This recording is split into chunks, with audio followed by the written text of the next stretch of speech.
you can put this perspective from camera UVs. Then when you put a camera here, you've got the UV calculated from that camera.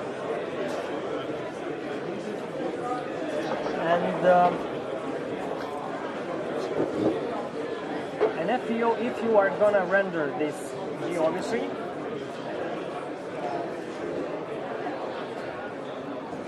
you can put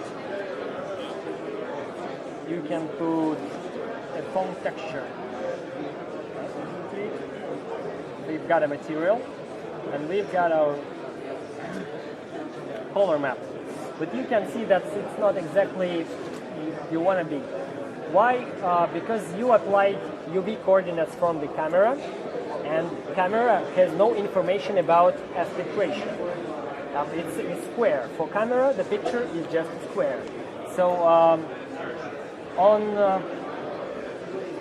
the scale parameter and offset parameter, you should just readjust them a bit according to your aspect ratio. Your aspect ratio is Full HD in this.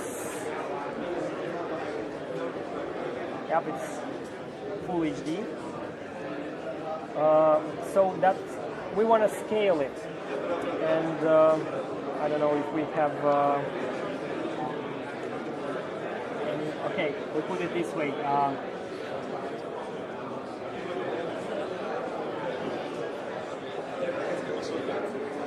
Okay, we've got this the aspect ratio here, but it's not in the middle, so we probably should just 0.4. We've got texture applied correctly onto the geometry. So unfortunately, I've got to render it once again because I wanna pre-deform geometry, deform it, and render it. So two main approaches to mapping. So the old one is, I am gonna give you the old one first. So you put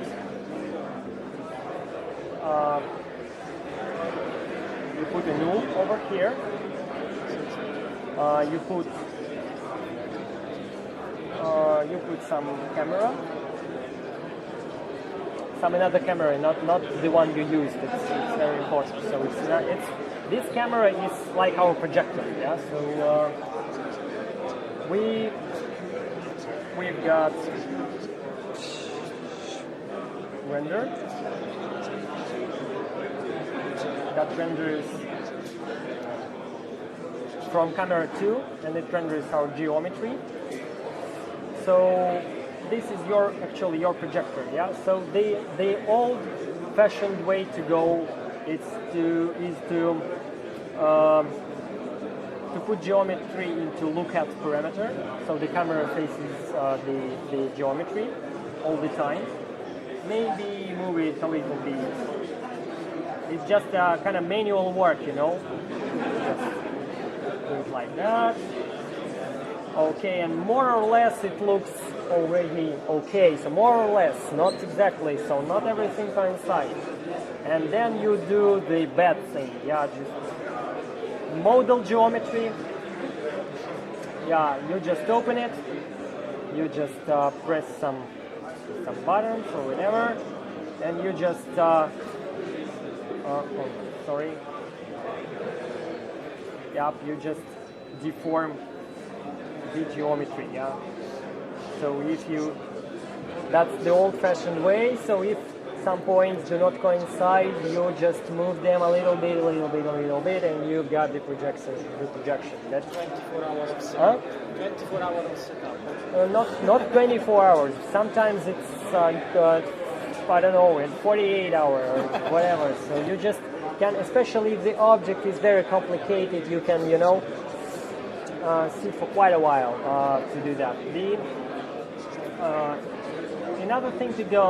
Another way to go is to calculate camera exactly. Yeah, so you want a camera be exactly in the place where the projector is, so that what you have in your camera applies to the projector, and this real geometry and real projector, they are coincide the same way, or they're coincide the same way that a virtual camera and virtual geometry placed in a scene. So if the measurements are absolutely the same, you've got a kind of 95% exact picture.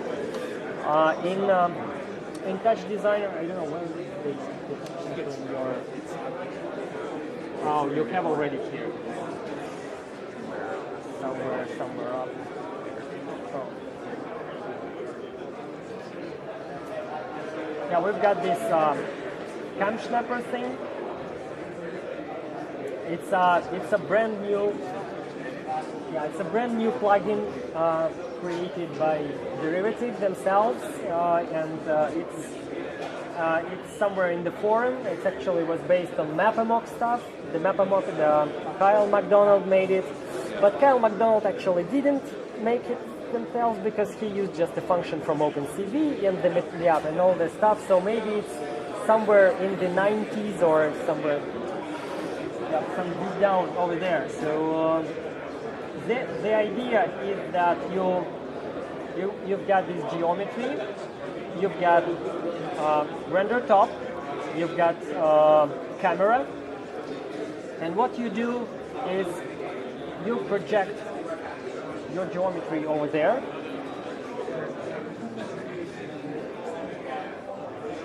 You. Oh, you mean that? Yeah. Okay. You don't get any excess. Yeah, we're just opening it in a separate viewer, not to have such things. So what you actually do, you take points and then you move them with your keyboard, and you show TouchDesigner where these points are located in real life. Yeah, you just take 6 points, put them onto the object, and it calculates camera automatically. So that's what happened over there. So we will kind of have a demonstration or something. So we've got these boxes. The setup is not exactly the same. We expected the square boxes, and that's why we have to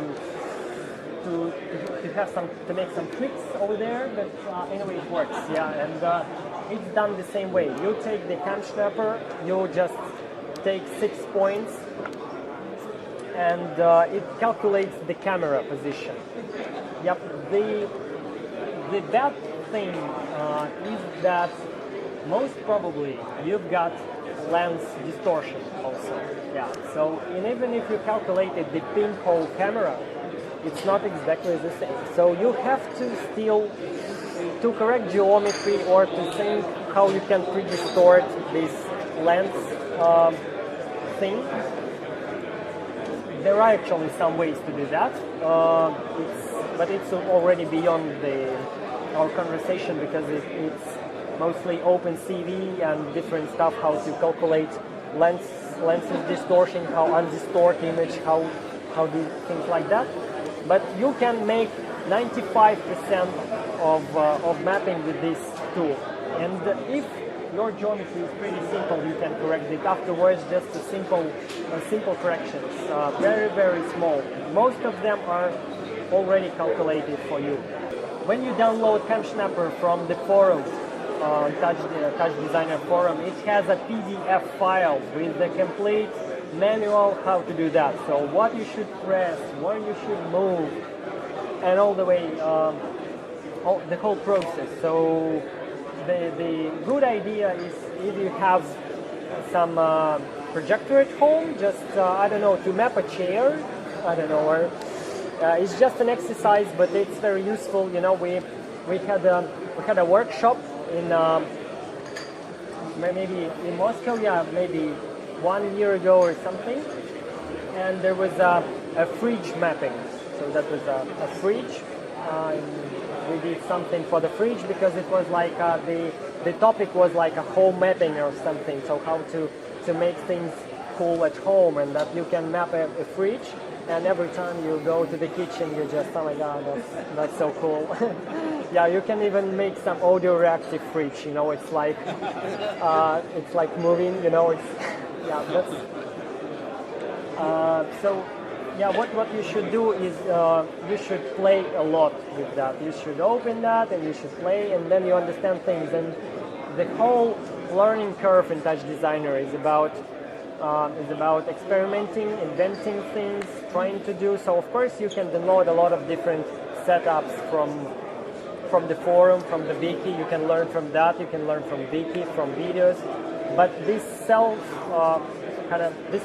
personal exploration is the kind of super basis for that. So you should do that a lot of times, and then you'll be kind of super pro in that. It's probably something to note about the interface itself of that little tool.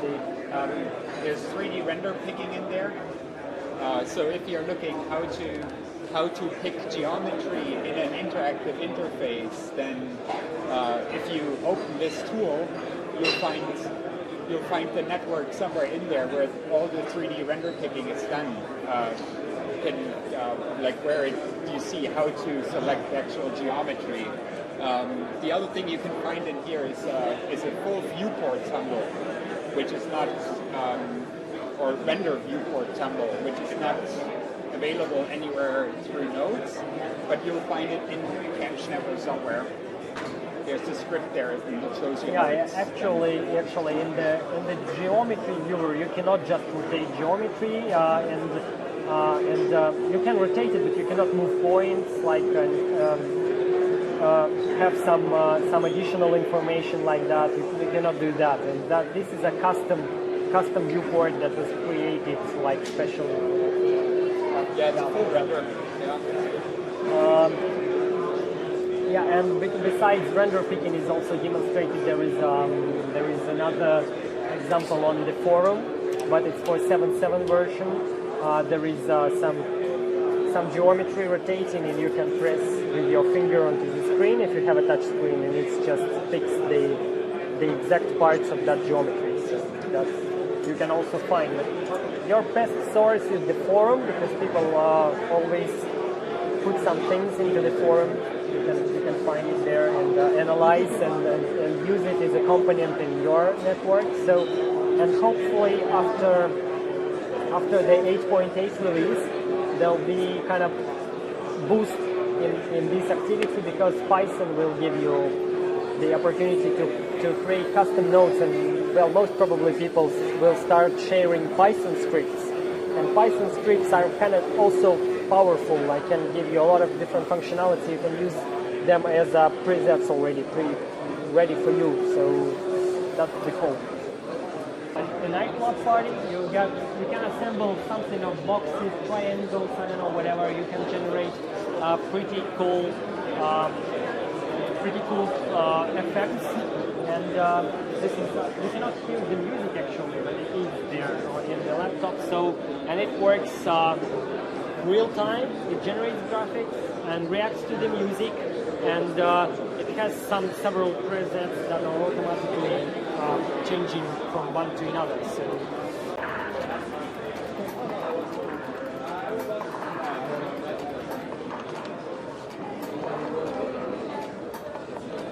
Yeah, the boxes are pretty cheap actually, and the lighting also. So of course it should be demonstrated in different circumstances. But we have what we have. So